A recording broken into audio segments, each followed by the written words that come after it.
Hello student.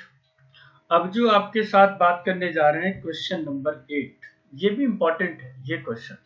ठीक है। अब इस क्वेश्चन में ऐसा क्या है समझिए कि एक एपी है कंजिस्ट ऑफ 50 टर्म्स। इसमें जो इम्पोर्टेंट है यही वाला पार्ट इस क्वेश्चन को इम्पोर्टेंट बनाता है। और कैसे इम्पोर्टेंट बनाता है वो देखना। इसमें लिखा हुआ है of which third term is 12। ये तो इजी है, यहाँ पे तो हम लिख लेंगे कि सर 8 3 12 हो गया।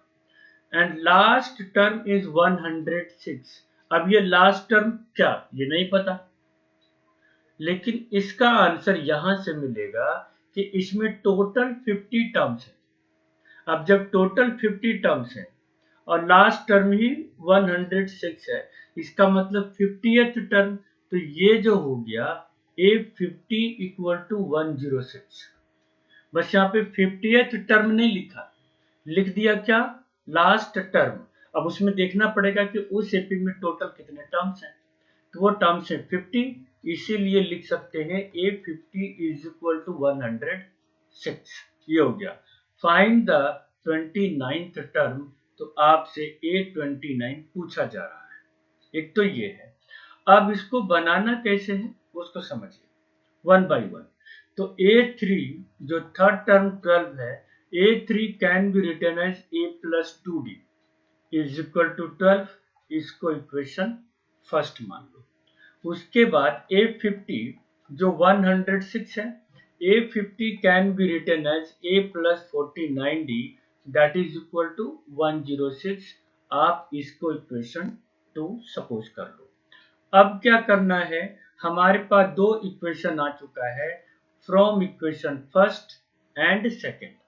तो क्या कर सकते हैं, A+49D is equal to 106 and A+2D is equal to 12।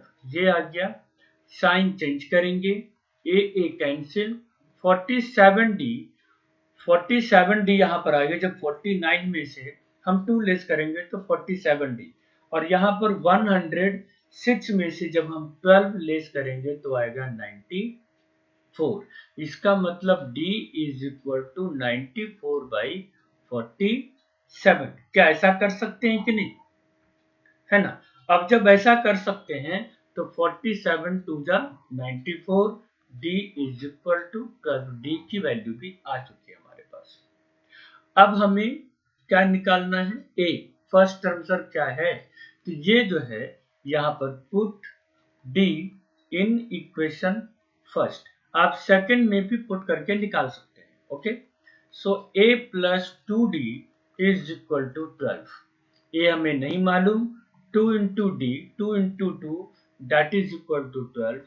A+4 is equal to 12। A is equal to 12 minus 4, सो A is equal to 8। A की वैल्यू 8 आ चुका है। अब सर क्या करें, अब जो इसका आंसर है उसको थोड़ा अलग कलर में आपको समझा रहा हूं कि A29 निकालना है कि A29 29th टर्म क्या होगा। क्या पूछा आपसे, 29th टर्म क्या होगा, तो 29th term can be written as A+28D।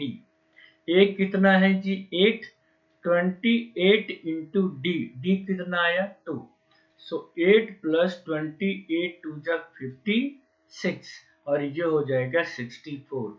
तो A29 का आंसर आ गया 64। तो लास्ट में लिखना है आपको, सो 29th term of this AP is 64। ऐसा कुछ लिखना है, ऐसे लिखना है क्या, सो 29th term of this AP is 64। ये स्टेटमेंट जरूर लिखेंगे। ठीक है। तो अभी जो हमने डिस्कस किया आपके साथ क्वेश्चन नंबर 8 है ना। ओके।